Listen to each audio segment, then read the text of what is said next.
the term data, right, can no longer be constrained inside of a retailer's own systems, right? Data happens to be my GPS location. Where am I at? How many searches have I done on this product? Do I need the phone case today?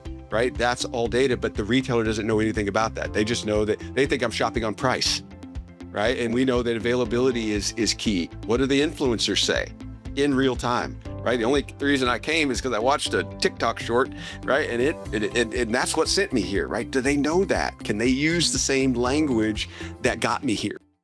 Well, good morning, good afternoon, and good evening, everybody. My name is Mike Graen, and welcome back to another Conversations on Retail. We are going to spend some time this morning, take a little bit different twist. We've always been talking and doing podcasts for about 3 years on Conversations on Retail and the University of Arkansas, and it's usually been driven primarily on retail technology and robots and on-shelf availability and technology that really drives the retail industry. And as part of my brainstorming with Matt Pfeiffer, the founder of Conversation on Retail, we talked about, we really don't talk about just kind of retail in general. So we're starting the first of a 4-part series, basically on the retail, the future. Where is it going? And we'll give you more information about the various topics, but we'll have one of these a quarter. And this first one is going to be talking about data automation and the human judgment converge. So I've got a couple things that we're going to do. This is a live, but it will be recorded. But it's a live broadcast.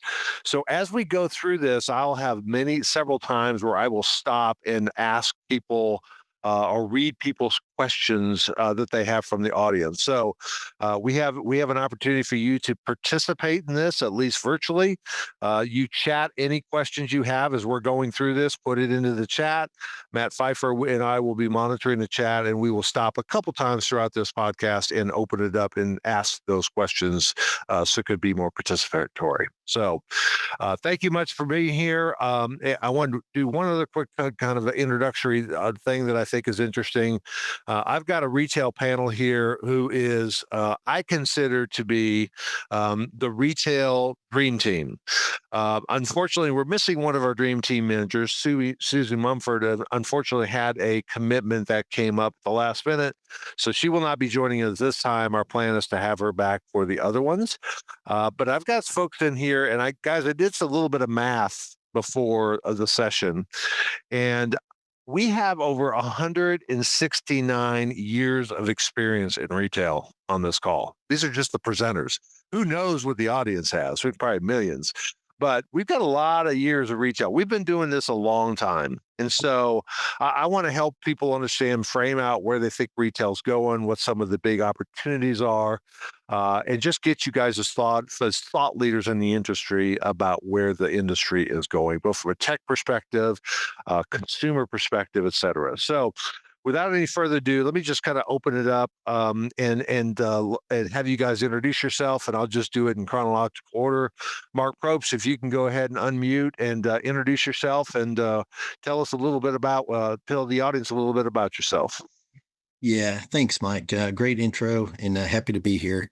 I've been in retail for over 40 years.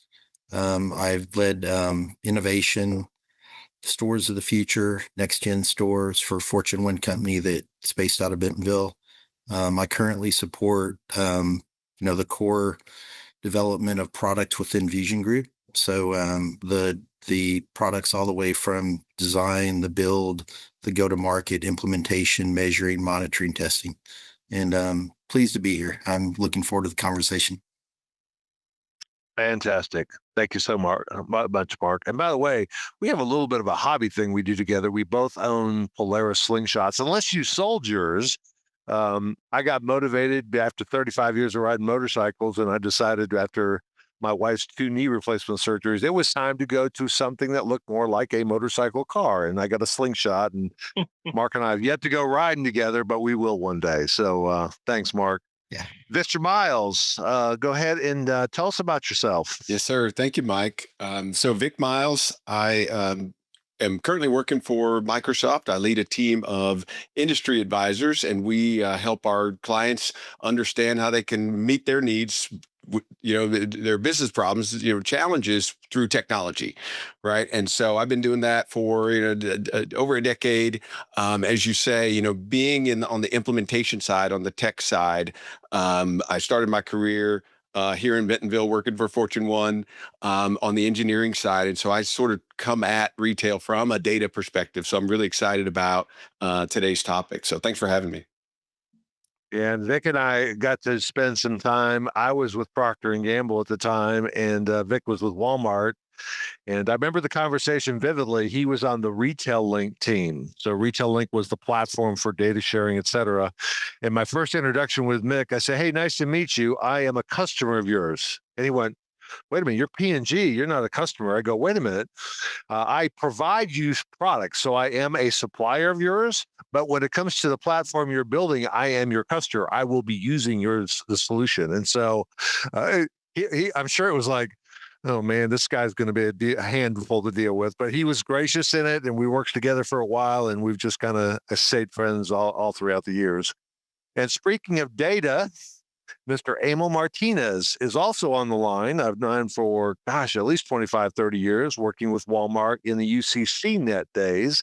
Emil, you've had quite a experience in the retail channel. Why don't you go ahead and tell us a little bit about your background?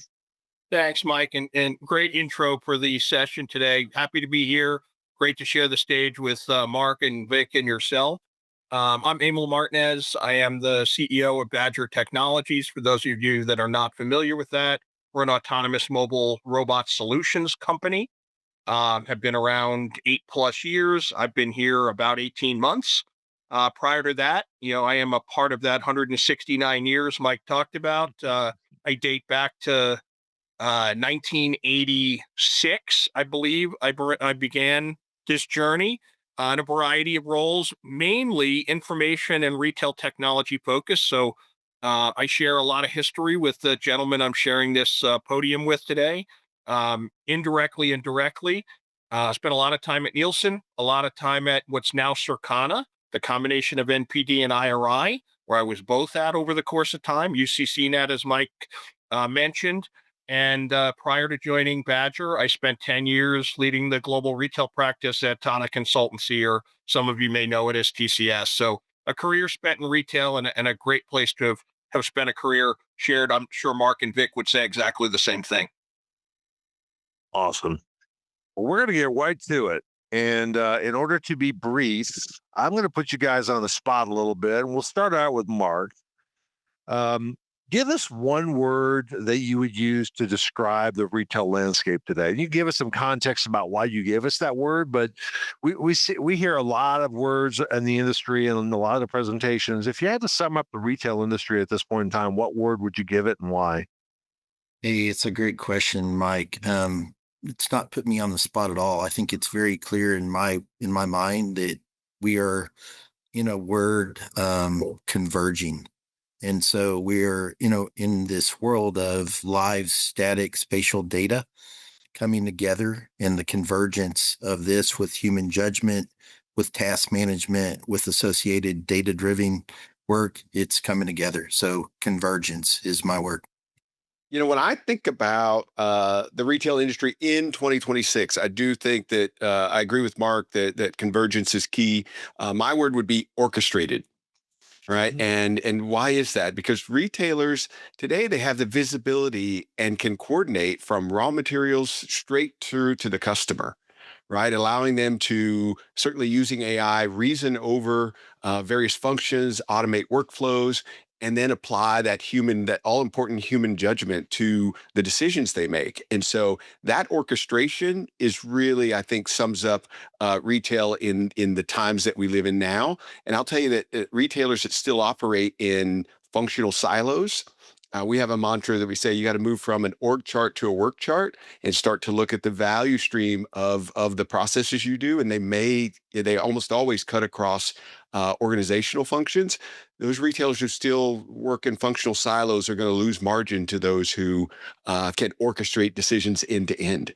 right? With a single, you don't have to have 11 meetings and take a vote and that sort of thing, and compile your various departmental budgets. And so orchestration is the word of perhaps the year. So say that one more time. Org charts to work Org chart, moving from org chart to work chart. Huh. What is the work that needs to be done? That unit of work that goes across the departments. Our human brains can't sort of process inbound freight to clearing a bill of lading, checking it in, shipping, and then looking at terms, and then creating a payment to go out finance. That's 3 or 4 different departments, and we really see blending those all together and say that's really one function. That's fantastic. Fantastic. I love that. I wrote that down. I'm gonna if I don't get anything else out of that, I got that quote. That'll show up on LinkedIn someday.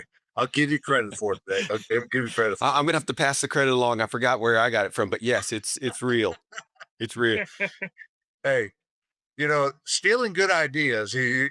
Mark, Vic, and Emil, we've all been part of the Walmart culture long enough to know that Sam Walton would routinely go into competitor's store and frankly steal good ideas. What did he say in Made in America? It was steal shamelessly. Steal shamelessly. No shame. That's right. Exactly right. So, Emil, what's your word? I clearly heard you say if it adds clicks, it's not intelligent. I like that. I love it. That's another good one. I have to write these down. Emil, what's your word for 2026 in retail? So I love convergence and I love orchestration. My word will be collaborative. For many of the same themes that Mark and Vic related to. We operate in a complex ecosystem with lots and lots of players. And the reality is it's critically important that we simplify that process as much as we can. I love that org chart to work chart effort, because I really think it's become about sort of simplifying, removing that complexity, and making it really clear how each of the handoffs in this, sort of macro relay race, get handled across ecosystems. Because it's really not about, a retailer.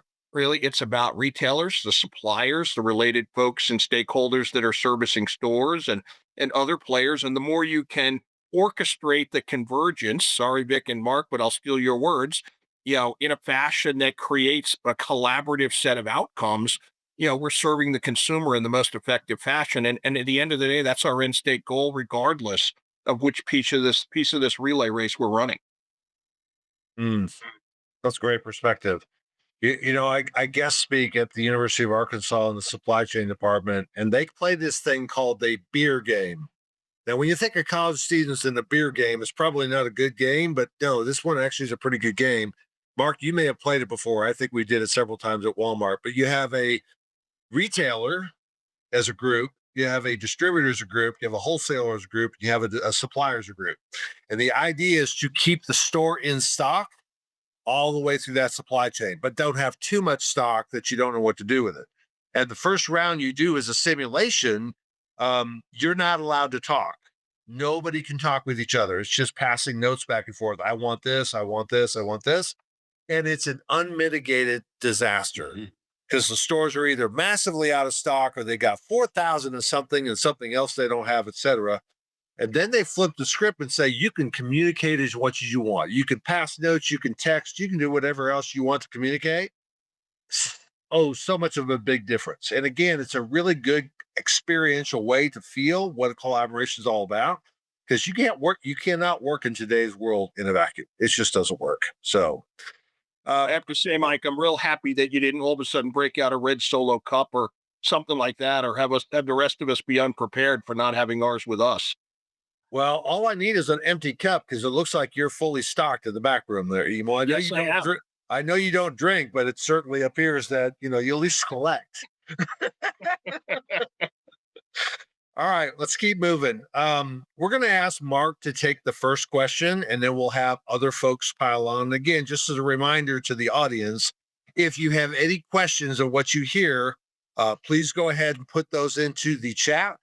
Because we will be coming to those questions here in a few minutes to pull out a couple of them to ask the panel. So My first question is, Mark, this is for you, and then we'll have everybody else kind of pile on.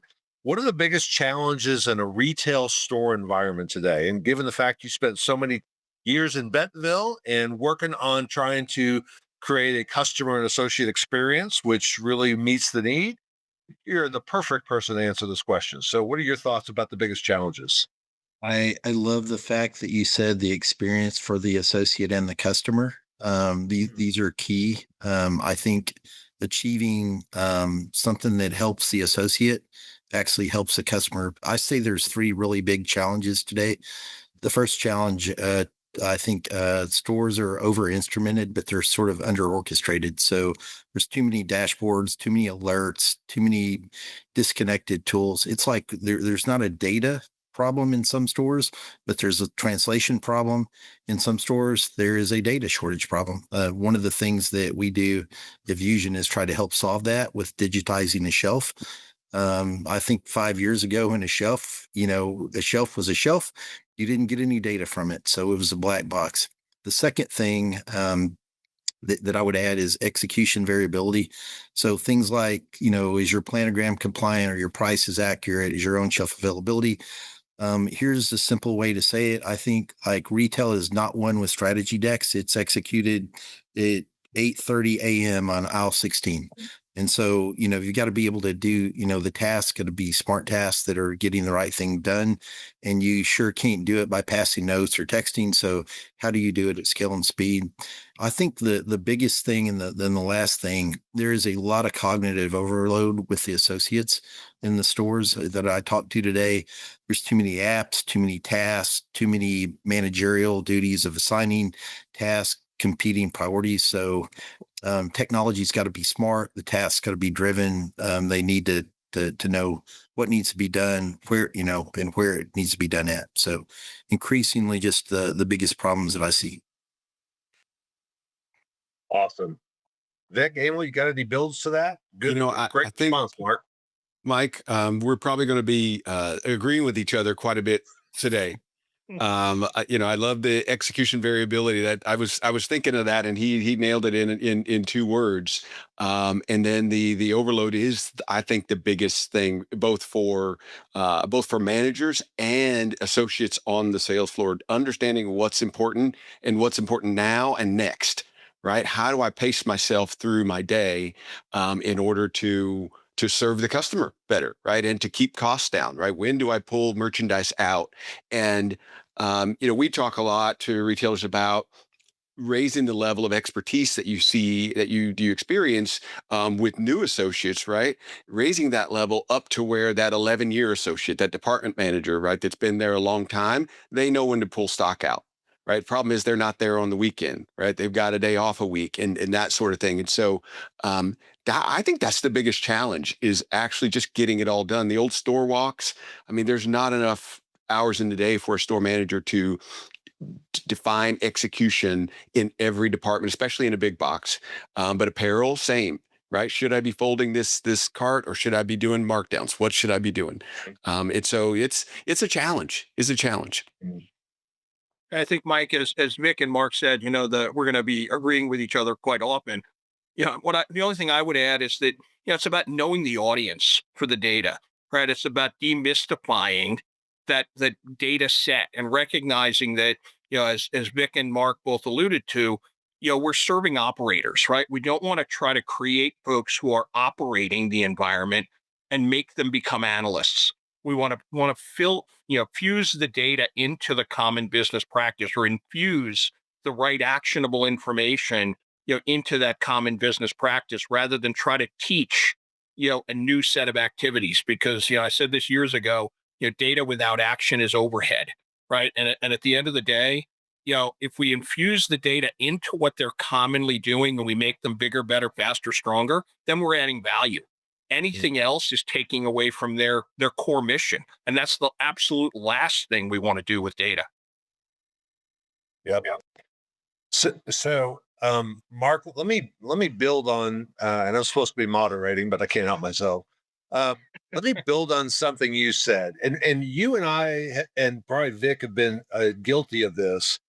We continue to put technology in the store, we think, to streamline and help, but it actually adds tasks for the associates. If I thought about an average 8-hour day, how many hours a day am I scanning UPCs, or I'm scanning shelf label? I'm talking old world shelf labels, or I'm in the back, Mark, with and it's a very public app, the VizPick app, taking pictures of all of these shelves.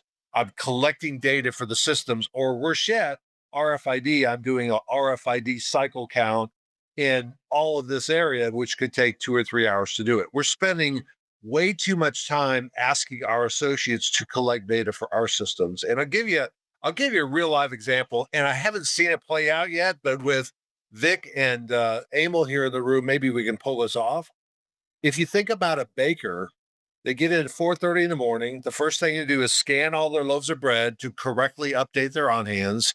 Then they actually get to be bakers. They get to actually go out and bake the bread and put it on the shelf. And Mark, then they go back and touch every loaf of bread and look for the date to mark it down. Well, they're supposed to anyway. Sometimes they do, sometimes they don't. Can you imagine a world where those loaves of bread had RFID tags on them? And at 2 o'clock in the morning, a robot from Badger would wake up and scan it all, so I don't have to do that. And when the baker came in, I know what my on hands are. I make the bread. I pull out a tablet. I hit a button. An electronic shelf label blinks if there is an item to be marked down. Otherwise, I don't worry about it. What a game changer that would be. I completely free them up to actually be bakers and work with customers rather than collecting data for our systems. So that's the future. We got to free up our associates to do what they are paid to do, which is take care of the store, put things on the shelf, and take care of customers. I Mark, think you're Vic would smiling. call- You got something to say. I can hear it. No, I think there's two things that really touch me on what you said. Number one, I think Vic would say that's orchestration, and it is.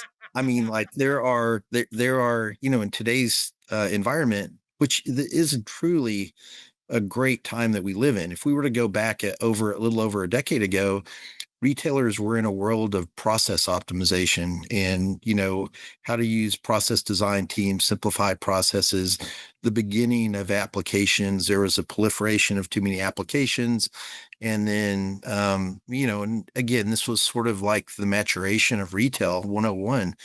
But if you think about like where we are today, it is completely possible. This is not a proof of technology that you just went through. Everything that you just said can be done. And so I think it's a question of like, if customers don't really care about your AI strategy. They care that the shelf has product on it. And the associates care that, that we're building systems and methods that allow that type of communication to allow those experiences to happen. So it's a great thing. What you said is great. The last point to what you said, the world of barcode scanning instead of passive data collection has got to end for Here, here. retailers to be able to move items with speed. The where you see human beings that are scanning individual barcodes, that world, passive data collection and the signal taxonomy that exists today, we can get past that world. And so, Yep. great points. Yep. Mike, I would add, Mike, to Mark's comment, because I think that was really insightful. At the end of the day, any activity that the associate's being charged with doing that is not all about taking care of the customer, the consumer in the store, can likely be augmented. And I'm going to be really careful because, it's really not about, replacing associates. It's about supercharging their activities so that they can focus on the consumer, which is the end state goal. Vic referenced Mr. Sam's book earlier when we were talking, and that's rule number 1, 2, 3, 4, and go to infinity. Right at the end of the day, if we're not taking care of the consumer, so if I were in retail today as a retailer, I would be looking to find every possible pathway to eliminate any hurdle that requires the associate to do anything that isn't entirely customer focused, and leverage technology to make those associates more efficient in everything they do through that technology. It's not about replacing, it's about supercharging is the term I like to use. Emil, I agree with you 100%. I would even go further and say it's just spending their time wisely. If we can have an associate do the most important task that feels meaningful to them, that also benefits the customer, it's just we can provide intelligent selection of the things that need to be done and prioritize those tasks and deliver even spatially where they need to be done at. And so it's a good feeling. I think it goes back to what Mike's comment was about the solo cup game, at University of Arkansas. Mm-hmm. And that's the world that we live in today. It's quite possible. Yep. I'm going to go ahead and switch a little bit because we actually had a pretty interesting question just pop up, and it's sort of related to this because it's not just the associates that are doing work in the store. There are field teams that are paid for by CPG, whether they're obviously direct store delivery, where they're literally responsible for stocking, et cetera. But I'm not really talking about those. I'm talking about Procter and Gamble and Kimberly Clark will literally pay a third party broker to go in and do work on their behalf. What is the future of that for them? Is that something that the retailer should do? Do we think that that's something that is going to be part of the future, and we should be able to equip those people? Mike Price had just asked that question. I thought it was very relevant because we not only have obviously associates working on the floor, there's a lot of people in the store that are trying to put stuff on the shelf and try to take care of the customers. What are you guys' thoughts about the outside resources that are in the store? So, Mike, let me jump in first, and I'm curious to hear Mark and Vic's comments as well. But that You question, guys will probably agree again. I got to find a topic you disagree on. This is ridiculous. that question is so spot on. At the end of the day, I think it's not about a closed ecosystem. It's about a transparent ecosystem, right? So that all of the key stakeholders, whether they are retail associates or stakeholders in support of retail, Vic commented earlier about, the kind of the supply chain from cutting a PO to loading a truck all the way through the end game. There are people touching product in the stores every single day, to the benefit of the consumer, supportive brands, et cetera, that are critically important. And I think the more when we think about information, we, again, demystify it in a fashion where it's completely transparent to all of those stakeholders in that process. And it's as near real time as possible in that process so that, to again, Vic, I guess you get the word of the day with orchestration, that the work is orchestrated here in a fashion that, it gets done in a timely fashion, but that system is a closed loop in that whether you're a store associate or a field stakeholder or a CPG supporter, you're all having visibility to that activity because the last thing we want is, three people going to the store to close an out of stock or, fix a price or, something to that effect. We really want that to be happening in a fashion where everybody can see it being executed and orchestrated. Thank you again, Vic. In his most efficient, pathway as possible. You know, Mike, I'll disagree a little and say that when I've read the question, I came at it from a different angle. I felt like it was posed around CPG sales teams, right, calling on retail. Now, certainly, if you're DSD, your sales team might be, in the store. But one of the hottest new areas, solution areas that we look at today is this area of revenue growth management. Right. And it is this extreme visibility, Emil, where you're now going to be able to negotiate using data, right? Data that is, there's everything's on the table, right? And just like I mentioned with store associates, having that 11-year associate who knows just about everything, they were there when the shelves got put on the floor. Having the seller who can, if you're with a big brand like a P&G or a Kimberly Clark or something, you've got top-notch sellers engaging with retailers, and they know a lot of the numbers. But we just talked about the sort of proliferation of data and just fatigue around all of the numbers and the permutations with various channels, right? When you think about how brands go to market, retail is really just only one channel that they're trying to engage the consumer through. And so having this retail growth management solutions that actually put on the table options that have a give and get, like the gives and gets are on the table. right? And so that now the retailer can understand that, I don't necessarily have my hand in your pocket, or if I do, here's what I'm going to give back. I'm going to be able to give you a bit more margin, or perhaps I'll take more quantity, or that sort of thing. I think the process that we go through today, it takes much too long and too much effort. And once again, not about putting those sellers out of a job, but making their job easier and keeping it. I love that, Emil. Keeping it sort of transparent, right? Because if you're a small supplier, bless their hearts, right? They're just going to get eaten up by the machine that is inside of retail who has all of the data.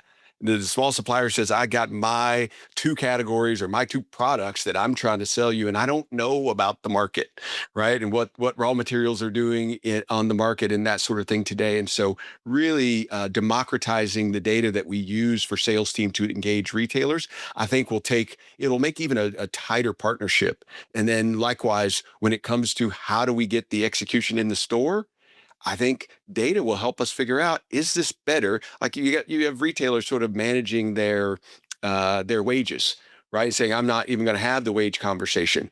Well, look, it's actually advantageous for you to do it by 2 points on your own margin to have your associates do it. Hadn't thought of that, right? The 20-year buyer would think of that. Right. And so really just raising up the capability of the CPG sellers as they engage retail. So I took it from the sort of the knowledge worker view of CG sales. Love that.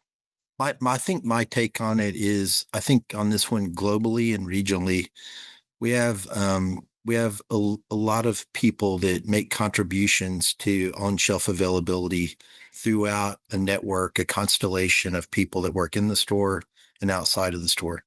The store should be thought of as a node, and in the node, we should think about creating a production environment. And I'll probably go deeper on that in another question, but I think like the ability to have event-based data that's not necessarily real time, because real time can be chaotic to know what to deal with, but event-based data that allows for understanding when, field teams need to be, what's the most important store to be in, whatever the retailer's chain of stores. What is the most important function that they need to deliver in that particular unit? That unit might be a store, it may be a DC, it may be a shipping port. it could be a lot of different areas globally. Because like supply chains are global, actions that need to be taken are spatially based. Some are regional, some are in a store. And I think we talked about it in the store a lot. But these actions can definitely be driven off of very rich data that could allow for corrections to be made, because really we don't care if the error occurs upstream in a DC. We don't care if the error occurs in a store. It's a lot harder to fix in a store once it enters the store as a non-production environment. But we do live in a time where problems like this can be solved. Yep. Yeah. We've talked a lot about the store associates and the retailers, et cetera. Let's not forget the end customer, the person who makes a purchase decision in the store. That's ultimately our customer. It's not a retail store. And Mark, obviously, retail like Walmart, as well as other retailers, are not only putting people so they can grab a cart, come and grab their stuff, buy it, and leave, but they're all also becoming fulfillment centers and last mile deliveries. I mean, you can literally, I hate to say it, but the last time I went into Walmart, I was working. I don't go into Walmart to buy anything anymore. I ordered online and they delivered to my refrigerator. Thank you very much. Because they're about saving people not only money, but also time, because time is an asset as well. So one of the things we got to keep in mind is those customers are online. They're going to look for the product online. If you've got it, they're going to buy it from you. If not, they've got the ability to go find it anywhere they want to. There's no loyalty. Doug McMillan and both Mr. Sam and Doug McMillan said that there's no loyalty to my retail store. They're going to find the products they want to. And Mr. Sam actually said they will fire us by spending their money somewhere else. So it's very, very appropriate. Vic, you've been talking about data a lot. That's kind of your background. Yep. And I'd love to hear your perspective on the data that's available. They used to say we don't have enough data. What I heard Marx just say is You go into every store manager, they got 47 dashboards, 25 Excel models, and a couple of macros that they got to run. They're consumed with data. So is there enough data at retail, or is there too much data at retail? Talk to them. That's kind of the Microsoft. You guys are the solution providers to providing us what we need, what we want. Tell us a little bit about what you think about the retail industry. Yes, and we indeed love data, right? I mean, it we do, right? And it and I've changed my thinking on this, Mike, over the years. Probably, I think it was 6 years ago. I was meeting with the CIO at Tyson Foods, and I told him, don't try to keep data forever. And he looked at me like I had two heads, and he said, "Of course, I'm going to keep it forever." And I thought, well, I mean, there's got to be some limit, but it's only money, right? And where I'm at today is I think there is enough data. So I agree with Mark.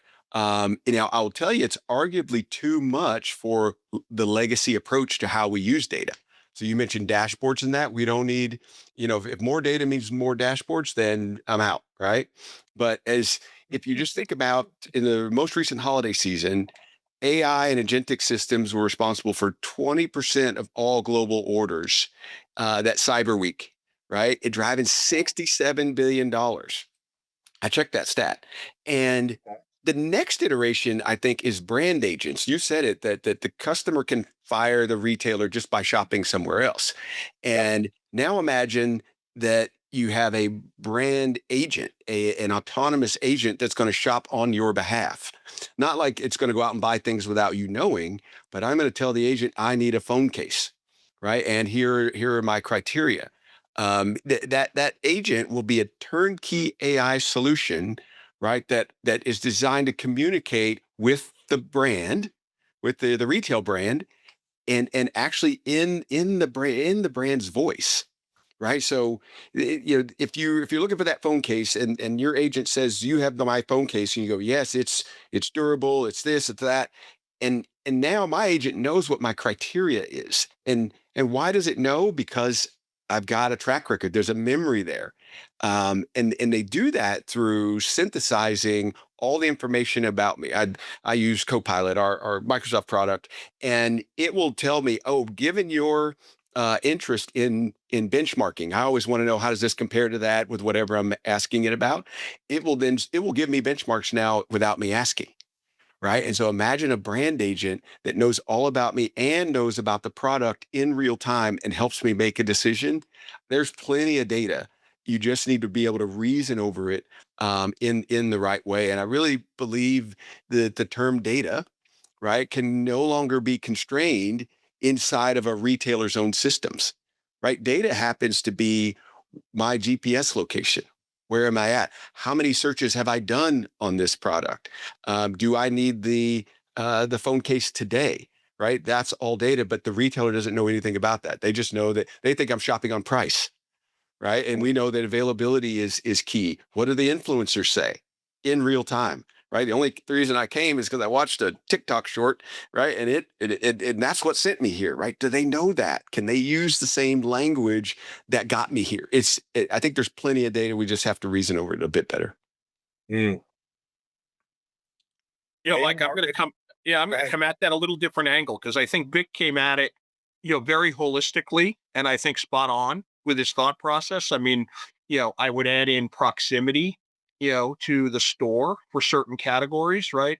Store experience to that circumstance as well plays a role in this process, because at the end of the day, if we get to the point where the stores are all just fulfillment centers, we end up with the, kind of a, you might as well shop, for a catalog kind of a thought process, right? So there's got to be more value add. The angle I'd come at, though, is more at the store level. So when you think about this, I think the key is that we sort of gotten to the Goldilocks solution, right? We've got just the right amount of data at this point in time.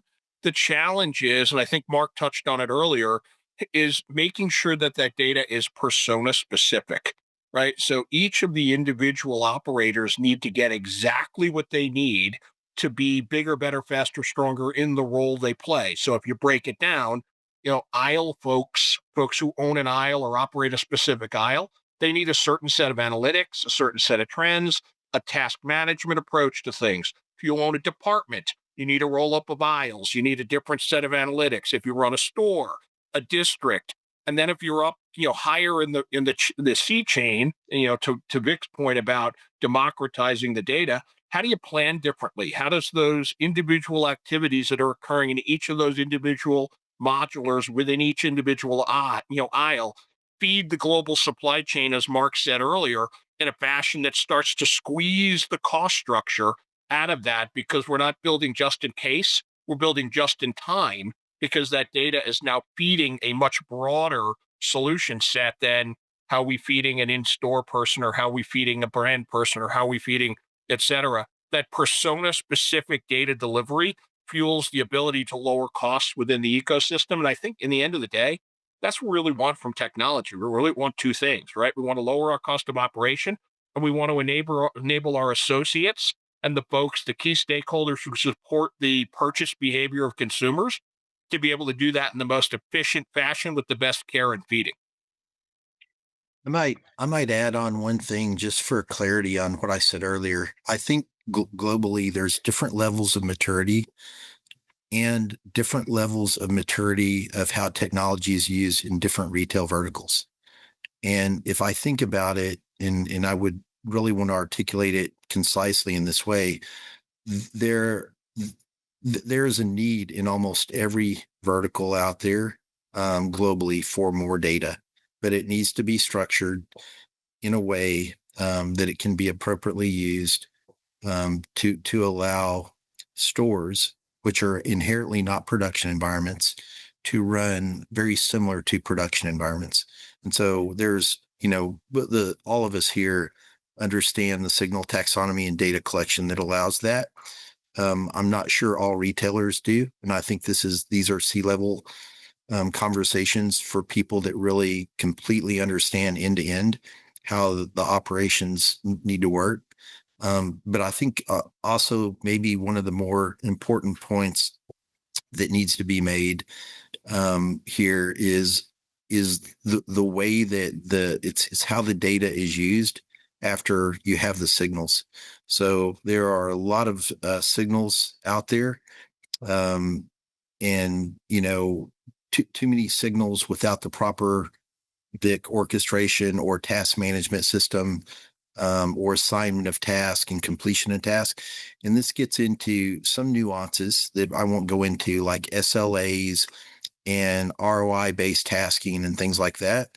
But done right and done professionally, you can achieve fantastic business outcomes. But it is part of a complete holistic solution set, all the way thought through. Point solutions just do not help at this point in the game. Got it. Um, Guys, I have produced a 12 set questions, and we are in question number 2. Congratulations! But this has been fantastic discussion. We do have several audience questions, so here's what I'm going to ask: a little bit of a process change, because we've all kind of talked and built on each other's ideas, and I'm still ready for the big disagreement. I haven't found it yet, Yeah. which is maybe we're all just aligned. I'm going to ask a question, and we'll just kind of round robin this thing. Let's have one of you answer it, not have everybody build on it, because we've got a bunch of questions to get through. The first one is from our good friend Brand Elverson, and I see Vic, you already answered it a little bit, but maybe maybe you could share it out loud. Brand said, and I love this. I love this about Brand. He's just back to. Can't we just put stuff on the shelf and make it easy? Is there a risk in over teching or over automating the retail environment and substituting real knowledge with tasks? Vic, you already answered that. I'll let you take that one. So yes, yeah, I do think there's a risk, and Brand, like a good security professional, would never ask a question he didn't know the answer to. But um, I, I would say that yes, there is a real risk that we take the human out of our planning loop. If we see the store through spreadsheets, right, and Mark talked about the ROI tasking and that kind of thing, I do think that engagement is critical, both employee engagement, associate engagement. And my next conversation on retails with an expert around building community with customers. So not loyalty, but community, right? They want to shop here. There is really a retail experience. And so if I walk in the store, and we've all been there, and you say, do you have any more of these? Do you have this in a size, extra large? And they go to the device, and then or maybe they walk away. and you're not sure if they're going to be gone for 2 minutes or maybe never come back. Did they forget about me? And so I do think there's a risk. I do think that keying operators are keeping the environment whole right now. So I don't know that we're approaching that risk, but there is a risk when we are planning to do that. But I think that there's a control in the process that says, hold on, at the end of the day, these are people. We still have wage both on both sides of the proverbial aisle. So I'll leave some time Gotcha. for the next Perfect. question, Mark. Yeah, let's go to the next question. Great answer. Thank you. And you and Brand can go have a cup of coffee or an adult beverage later and have that battle. Indeed. I'd love to be invited to be a fly on the wall on that one for sure. Kim is asking a question, and Mark, I'm going to push this one to you. Kim's asking a question around basically OPD at Walmart or BOPUS in most retailers, etc. She's got a specific question around Walmart, but I think it's a bigger question around the retail.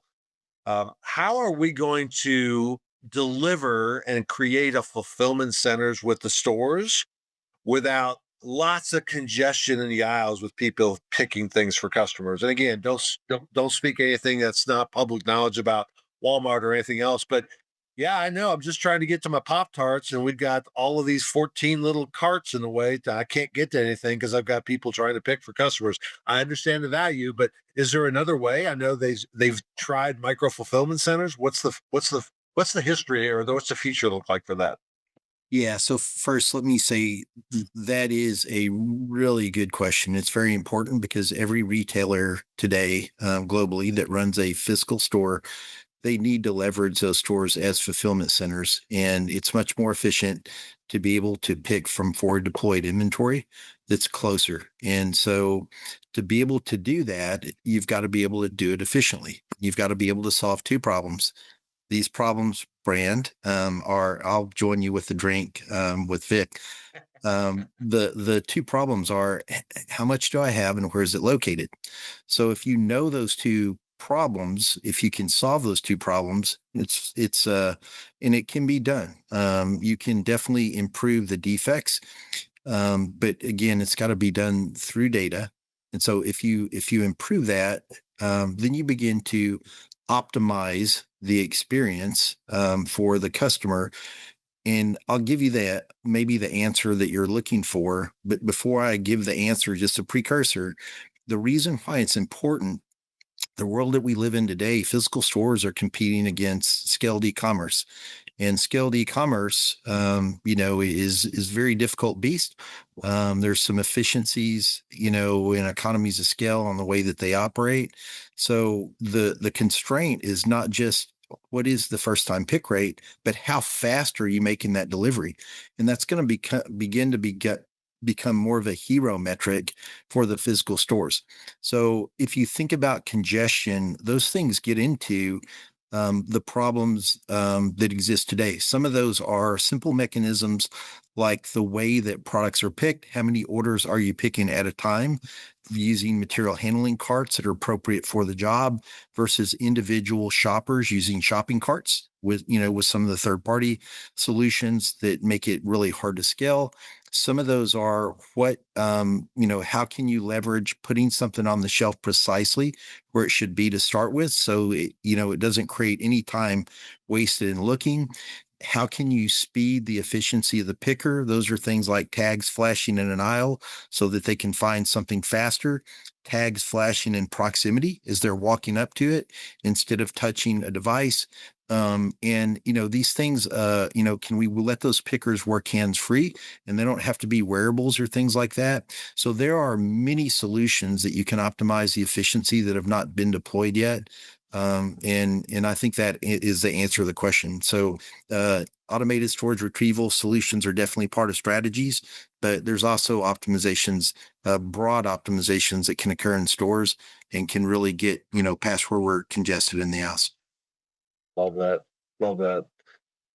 Emil, I know you went to NRF. Actually, all four of us went to NRF. And if I heard AI once, I heard it 4 or 5 billion times. And I would imagine if you asked 30 people what AI was and you get a definition, you'd probably get at least 25 different answers for it. So the question that Sean's asking is how is AI being used to manage or prioritize the data that's being captured? maybe you could speak from your automated data wrap robot that actually collects a lot of data and helps to prioritize it for retailers. Why don't you give an example of how that would work with the Badger robot?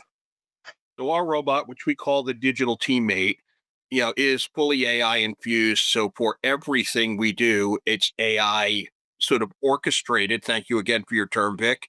In a fashion that allows to drive prioritization. But I think it's more than that, Mike. I think it's not just in how you collect or interrogate, the information you're collecting. I think it's also how you're then driving that data using AI to drive that prioritization so that the right actions are being taken at the right times. Right. So if there is, item on a top stock location, how are you orchestrating the connection, the convergence between I have stock, but the associate, to Vic's point earlier, the associate, there's a difference between the 20-year vet and the person who started in the store last week. Right. So how do you create the convergence, their knowledge base, and or in a fashion that connects the dots for them, that says, hey, do this next. So think of it, the way I think of it is it orchestrates sort of like we would do in marketing, kind of next best action, from an associate or persona specific set of activities. And then that roll up of information then allows you to create next best actions up the sort of thinking chain. So if you're a department manager, you've got a set of prioritizations that are being sort of created as a macro within that department, and a set of metrics to the store manager who's then adjusting their behaviors. And I think as you push that value proposition up, the value chain of how we're operating stores, and we're supporting stores, to Mark's point about the technology, at the end of the day, those individual technology solutions that AI is driving are making everyone better and squeezing that time and that related cost out of the ecosystem in a fashion that makes everything better. As again others said, we're not competing in a world where it's physical store versus physical store. Right? We have multiple sets of options, maybe more so today than we've ever had. Although I'm a big believer that companies like Amazon are really just the digital Sears catalog or Montgomery Ward catalog of the current time period. Mhm. With a little different efficiencies built in. But I think the real question around AI is, how do we infuse the AI into the ecosystem in a fashion that fuels the operation, both from an efficiency perspective as well as from a next best action perspective, as opposed to just thinking of it as, kind of an adjunct tool in the process. It needs to become, the key arrow in the quiver, if you will, to making everybody better. Gotcha. All right. Thank you, Emil. Mark Probst, I'm going to take a softball this big and I'm going to put it on a tee, and I'm going to give you a great big baseball bat, because if you mess this one up, we got problems. Robert Taylor says, are ESLs here to stay this time? Walmart's tried them at least a half a dozen times. Are they rugged enough to survive contact with the customer? Do you have any thoughts on that at all? Yeah. Hi, Robert. I'll have to have a drink with you later on. Yeah, I think absolutely. So, yeah, electronic shelf labels have definitely changed in the last few years. So, if you think about the difference between the technology that's underlying it today, the tags that we manufacture, and we manufacture them at Vusion, they are differentiated in that they operate on BLE. All of the older tags, everything else in the market is operates on HF. And the difference between BLE and HF is you can bind with an access point through a native integration. I'm going to try not to get into any tech speak, but you can connect directly to an access point and you can keep them connected. So you can connect 200,000 tags in a store, and you can know if one single one of those tags is offline, and you can give somebody a task to go put it back on. It may have been broken by a shopping cart or something like that. But they are. There's a real difference in electronic shelf labels. I think the second reason is from a monetary standpoint, because this is all about, what are the business outcomes that electronic shelf labels can bring. If they are just bringing pricing automation, that's really valuable to stores. There's a task and dollars associated with performing it. And there's also dollars associated with that task not being performed, compliance fines or lost markdown dollars, etc. But the difference between being able to just automate pricing, which is what you can do with HF tags, or with the tags that are exclusive to Vusion that operate off BLE, you can also understand your planogram compliance. And if your planogram has any modular degradation to it, you can drive an action to go fix it. And there's many other things that you can do. So yes, Robert, they are definitely here to stay. And you're definitely going to see that being part of a system where an intelligent store isn't just like a futuristic concept. It's an operational reality to be able to generate the dollars and the ROI that they need to be able to compete and maintain their margin. Great answer, Mark. Yeah, I figured I was giving you a softball one at that point in time. That's pretty good stuff. but it's interesting because this is a conversation that Emil and I have had, and Vic, you've been around the industry long enough. Retail technology comes, it's implemented, it's kind of clunky, it's kind of expensive, and it stops. And then it comes back again. Then it comes back again. I'll give you several examples. ESLs is one of those. ESLs are now DSLs, or digital shelf labels.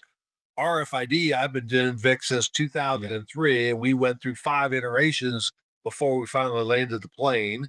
Emil, you're dealing with it with robotics right now. People are starting to get it and starting to see it. But Mark, we put robots in Walmart stores in 2015 and end up saying it's not the right time. So why is it these technologies take so long to adapt? Is it just the normal technology innovation cycle? Because Vic, I remember the original way that we provided data at Walmart was retail laying free of charge, and now it's a monetization strategy. So it's interesting how technology has evolved. What are your thoughts around why does it take so long to adapt some of this technology when it certainly feels like it's the right thing to do? I think, Mike, and I hope the audience is getting as much value out of this as I am. I didn't expect to be, taking notes and listening to these two experts here, but I think that the distributed nature of retail is really difficult, as we all know, right? And Mark, you live it every day, and perhaps Emil as well, in terms of it works great in the lab, right? And when you put it out, we used to have a saying when I was rolling out software with Walmart, we'd say, oh, well, that's just a once in a million problem. We'd say, oh, so like 85 times this week, right? So it's going to happen a lot. I think it's the multiplier effect that makes it so difficult. That first store, it's like, drone deliveries are the ones right now, right? That first drone delivery, everybody's watching it and it's hands-on and it kind of works, right? And then you put it in 5 stores unattended and you get what we used to get with ESLs is you go back in, the district manager walks through and half the tags are blank. Or the customers are calling in and say I'm not getting my drone delivery, and so I think it's just super hard, and the permutations really of all of the things that can go wrong. I thought the question about is it ready, are ESLs ready for the customer, right? That 5-year-old customer who just reaches up and grabs it and wants to pull on it, kind of thing. And so I wish I had an answer. Will AI be different? There's another good question in the chat. I thought, wow, that's a mind bender. I don't know. I think we're all heads down, Emil, trying to just get done what we see in front of us. And I'm not sure that, I think this conversation has helped me say, we got to look up and say, what is the next click? Right. And the thing that you didn't ask me, but I wanted to try to get in a plug for the imperative for leaders in retail, right? To get used to working in this, what we call the messy middle, right? Being able to not have certainty. And so I think I've embraced that to say, we're just going to go. But I do think that, a lot of these folks who know retail a lot are sort of asking the hard question of, and you ask it as well, like, will this stick? And so we shall see. Well, Mike, I got 3 questions. Can I add something to that, Mike? Yeah, sure. Absolutely. Go ahead. You referenced a lot of technologies, and in our conversation, I always bring us all the way back to POS systems, right? In our conversations, and the journey that POS systems were on, and I think I think it's sort of what I've jokingly said inside Badger is sort of the prime directive, right? We're operating in an industry where labor costs are going up, labor productivity is going down, right? Margins are small, and capital is challenging, right? That's been a universal state of retail for our lifetimes, right? And probably will be for several lifetimes after this.